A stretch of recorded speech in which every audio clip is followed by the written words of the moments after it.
আমরা দেখতে পাচ্ছি বিএনপির ভারপ্রাপ্ত চেয়ারম্যান তারেক রহমান সেখানে দোয়া মোনাজাতে অংশ নিয়েছেন। এই মুহূর্তে ওসমান হাদির কবরের ঠিক পাশেই দাঁড়িয়ে তার রুহের আত্মার মাগফিরাত কামনা করে দোয়া মোনাজাতে অংশ নিয়েছেন তারেক রহমান।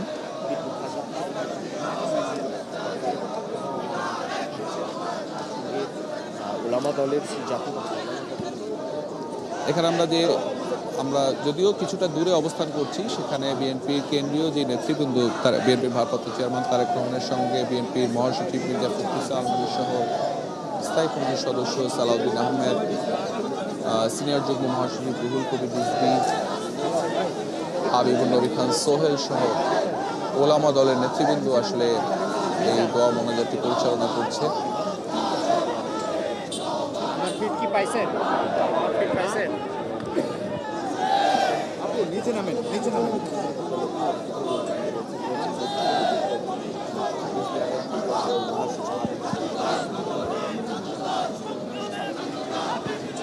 কিছুক্ষণের মধ্যেই তার আজকের এই যে কর্মসূচিটি রয়েছে সেটি শেষ করে এখান থেকে নির্বাচন কমিশনের দিকে যাওয়ার কথা রয়েছে তারেক রহমানের।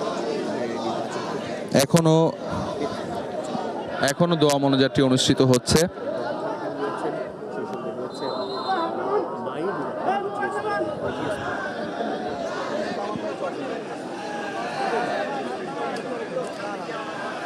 তারেক রহমানের আজকের এই জাতীয় কবি কাজী নজরুল ইসলামের যে সমাধিস্থল যেখানে ওসমান হাদিকে দাফন করা হয়েছে, সেই পুরো এই চত্বর জুড়েই কিন্তু ব্যাপক নেতাকর্মীদের উপস্থিতি আমরা দেখতে পেয়েছি। সকালে আজকের এই নির্ধারিত কর্মসূচি ছিল বেলা 11টায়, তবে 11টার অনেক আগে থেকেই ছাত্রদল, যুবদল, স্বেচ্ছাসেবক দল সহ দলের যে অঙ্গ সহযোগী সংগঠনের নেতৃবৃন্দ তারা